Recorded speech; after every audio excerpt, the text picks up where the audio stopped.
Hi everybody, my name is Jason and welcome to My Porch. This is my actual back porch where I come at the end of the day to relax, read a book, meditate, pet my cat, listen to the frogs, whatever.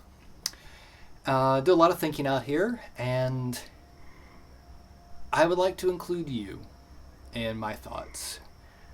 I would like to start a conversation with you because I've been thinking about some things that go well beyond myself, and I just like to share and hopefully get you all talking back to me. Maybe one day I'll have somebody in the other chair and we can have conversations that you can join in on.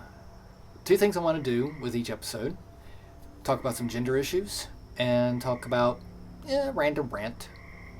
So the reason I want to talk about gender issues is because not too long ago I came out as genderqueer. What's genderqueer? Well, let's discuss that. And let's start off for this episode by explaining my Tumblr username up there. Gyno, male, fem, andro. It is a contraction of some very long terms that fully describe how I see myself. Gyno for gynophilic, which means I love women. I really enjoy women. Sexually attracted to and usually romantically attracted to women. Male. I'm male. I have a penis and no boobs. Wait. You're a male who likes women. That means you're a straight guy. Why do you need to be talking about gender issues? No, you're not queer. And that I will get from both straight people and from queer activists. You have no right to use that word queer because you are cisgendered. Now, if you stop with the fact that I like women and I have a penis, you are not getting the full gist of me. You're not letting me be me. You're trying to make me into you. Cut it out. Because the next two things, fem, andro, are way more important to me right now. Fem is short for femme. I'm feminine. I identify more toward the feminine side of things. I like painted nails and dyed hair and smooth skin, not just on my face.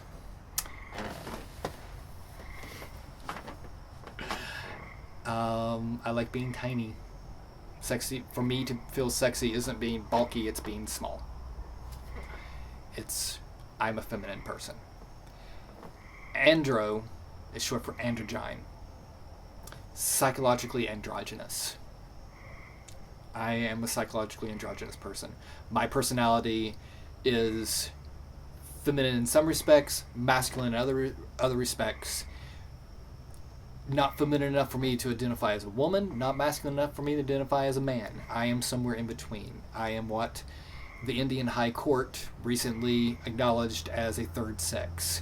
I am what many Native American tribes call two-spirited. I am psychologically neither a man nor a woman. I am something outside of that binary. And until I realized this about myself recently, I was a very unhappy person. And coming to terms with that is where I started recently to really let go of a lot of anxieties and depression. I've been feeling a lot better about myself, but at the same time, I want to talk to you and get you to, there is a creature in my backyard. That is so cool. Oh well. And I'm also highly distractible.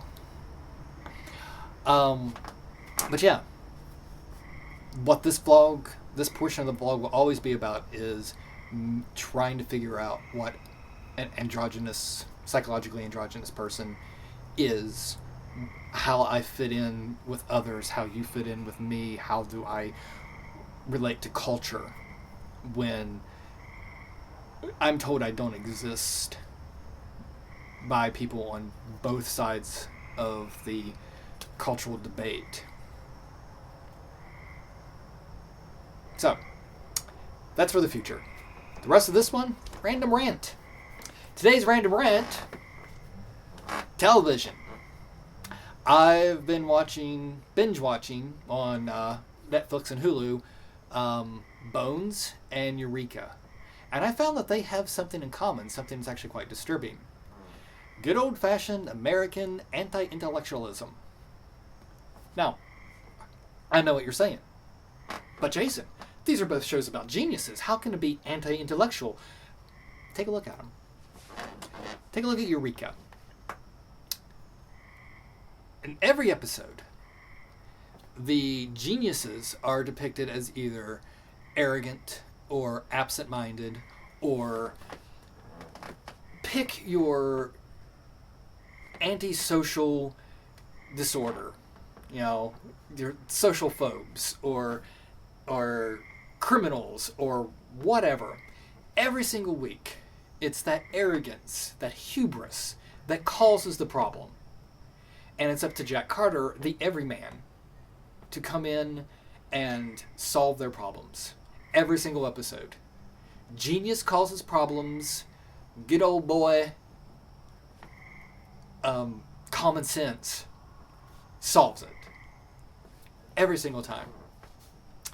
And I do have to say, Colin Ferguson is amazing in that role. He does physical comedy. Like, he had to be watching Buster Keaton to really understand how to pull that kind of physical comedy off. He was brilliant in it. I am not questioning the writing. I'm not questioning the acting. I am questioning what they wrote about.